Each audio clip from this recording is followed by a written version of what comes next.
حاضرین محترم، یہاں رک کر کے حضرت عمر کے دور کا ایک واقعہ نقل کرتا ہوں۔ آپ واعظ فرما رہے ہیں کہ حاضرین میں ایک شخص نے اٹھ کر سوال کر ڈالا کہ عمر، پہلے یہ بتائیے کہ آپ کے جسم پر جو کرتا ہے، اس کا جو کپڑا مال غنیمت میں آپ کو ملا، اس سے تو آپ کا کرتا نہیں بن سکتا، پھر آپ کا کرتا کیسے بن گیا؟ یہ حضرت عمر رضی اللہ تعالیٰ عنہ کے تقوی پر اخلاقی حملہ تھا، ڈائریکٹ اخلاقی حملہ تھا، لیکن اس مرد کلندر، مرد حق نے خود جواب نہ دیا، بلکہ اپنے بیٹے حضرت عبداللہ کی طرف اشارہ کیا کہ وہ اس کا جواب دے، جس نے بتایا کہ اس نے اپنا حصہ اپنے والد کو دے دیا ہے تاکہ ان دونوں حصوں سے ان کے لیے کرتا تیار ہو سکے، کیونکہ پہلا کرتا کافی خراب ہو چکا تھا۔ اس پر سائل نے شکریہ ادا کیا اور اسے پتہ چل گیا کہ ان کا رہنما واقع ہی تقوی کا مینارہ ہے۔ جب حضرت عمر خلیفہ بنائے گئے تو آپ خلیفہ بننے سے پہلے تجارت کیا کرتے تھے۔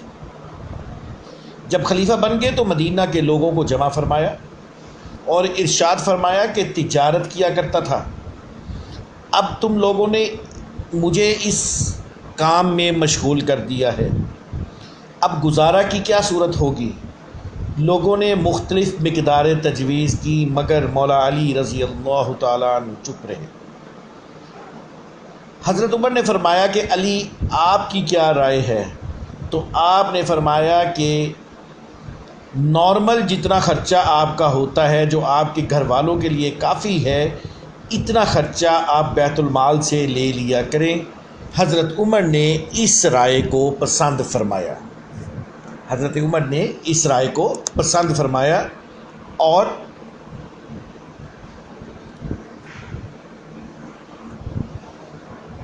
حضرت عمر نے اس رائے کو پسند فرمایا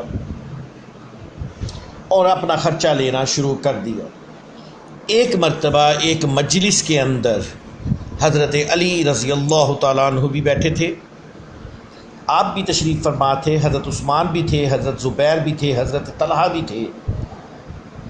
تو انہوں نے دیکھا کہ حضرت عمر کے وظیفہ میں اضافہ ہونا چاہیے کہ گزر میں تنگی ہوتی ہے، مگر کسی کی ہمت نہیں پڑی کہ خود جا کر حضرت علی کو کہیں۔ تو انہوں نے حضرت حفصہ، جو نبی علیہ الصلاۃ والسلام کی بیوی بھی ہیں اور اس لیے ام المومنین بھی ہیں، ان کی خدمت میں عرض کی، حضرت عمر فاروق کی بیٹی ہیں لیکن حضور کی زوجہ ہیں، تو ان کی خدمت میں عرض کی کہ آپ جا کر حضرت عمر سے یہ بات کریں۔ جب حضرت حفصہ نے حضرت عمر سے اس کا تذکرہ کیا تو آپ کا چہرہ غصے سے سرخ ہو گیا۔ حضرت عمر نے نام دریافت کیے تو آپ نے کہا کہ پہلے اپنی رائے بتا دیجئے، پھر میں نام بتاؤں گی۔ حضرت عمر نے فرمایا، کاش مجھے ان کے نام معلوم ہو جاتے تو میں ان کے چہرے بدل دیتا، یعنی ایسی سزائیں دیتا کہ ان کے منہ پر نشان پڑ جاتے۔ پھر آپ نے اپنی بیٹی سے پوچھا کہ اچھا بیٹی، یہ بتا کہ نبی علیہ الصلاۃ والسلام کا عمدہ سے عمدہ لباس کیا تھا؟ انہوں نے کہا کہ 2 کپڑے گیروی رنگ کے، جن کو نبی علیہ الصلاۃ والسلام جمعۃ المبارک کے دن یا کسی وفد کی موجودگی میں کوئی وفد آ جاتا تو اس کی وجہ سے پہنا کرتے تھے۔ پھر آپ نے فرمایا، اچھا بیٹا یہ بتاؤ کہ نبی علیہ الصلاۃ والسلام کے گھر کا بہترین سے بہترین کھانا کیا ہوتا تھا؟ فرمایا، ہمارا کھانا جو کی روٹی تھی۔ پھر آپ نے فرمایا کہ اچھا یہ بتاؤ بیٹا کہ نبی علیہ الصلاۃ والسلام کا عمدہ بستر کیا تھا جو اپنے ہاں بچھایا کرتے تھے؟ تو حضرت حفصہ نے فرمایا کہ ہمارا بستر ایک موٹا سا کپڑا تھا جو گرمی میں چوڑا کر کے بچھا لیتے تھے اور سردی میں آدھے کو بچھاتے اور آدھے کو اوڑھ لیتے تھے۔ فرمایا، میری بیٹی حفصہ ان لوگوں تک یہ بات پہنچا دے کہ حضور نبی کریم صلی اللہ علیہ وآلہ وسلم نے اپنے طرز عمل سے ایک اندازہ مقرر فرما دیا اور امید آخرت پر کفایت فرمائی، میں بھی حضور نبی کریم صلی اللہ علیہ وآلہ وسلم کا اتباع کروں گا. میری مثال اور میرے دو ساتھی یعنی نبی علیہ الصلوۃ والسلام اور ابو بکر صدیق رضی اللہ تعالیٰ عنہ کی مثال ان 3 شخصوں کی سی ہے جو ایک راستہ پر چلے. پہلا شخص ایک توشہ لے کر چلا اور مقصد کو پہنچ گیا، دوسرے نے بھی پہلے کا اتباع کیا اور اسی طریقہ پر چلا، وہ بھی پہلے کے پاس پہنچ گیا، پھر تیسرے نے چلنا شروع کیا. اگر وہ ان دونوں کے طریقوں پر چلے گا تو ان کے ساتھ مل جائے گا، اور اگر ان کے طریقوں کے خلاف چلے گا تو کبھی بھی ان کے ساتھ نہیں مل سکے گا. یہ ہیں عمر فاروق رضی اللہ تعالیٰ عنہ، جن کی دہشت اتنی تھی کہ غیر مسلم ان سے کانپا کرتے تھے، ان کے نام سے کانپا کرتے تھے. اور ہمارے حکمرانوں کی دہشت اتنی ہے کہ یہ غیر مسلموں کے نام سے کانپتے ہیں، کبھی امریکہ کے نام سے کانپتے ہیں، کبھی انگلینڈ کے نام سے کانپتے ہیں، کبھی بنی یہودیوں کے نام سے کانپتے ہیں.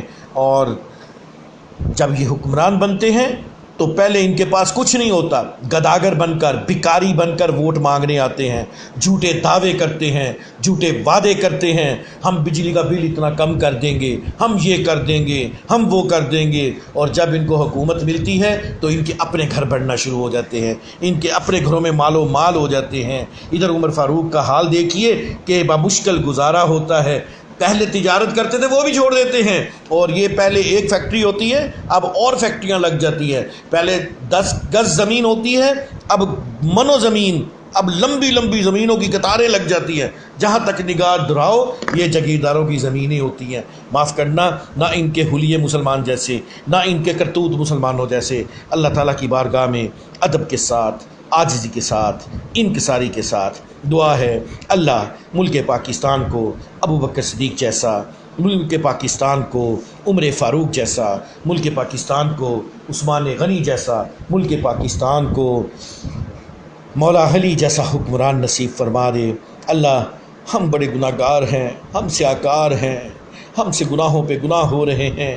اللہ ہمارے گناہوں کو معاف کر دے، اللہ ہمارے گناہوں کو معاف کر دے، اللہ ہمارے گناہوں کو معاف کر کے ہمارے اوپر عادل حکمران لگا دے. اللہ ہمیں نیک سیرت غلام مصطفیٰ حکمران نصیب فرما دے. اللہ ہماری دعاؤں کو قبول فرما لے. اللہ ہم پر رحم فرما دے، اللہ ہم پر رحم فرما دے، اللہ ہم پر رحم فرما دے، اللہ ہم پر رحم فرما دے، اللہ ہم پر رحم فرما دے. وما علینا الا البلاغ.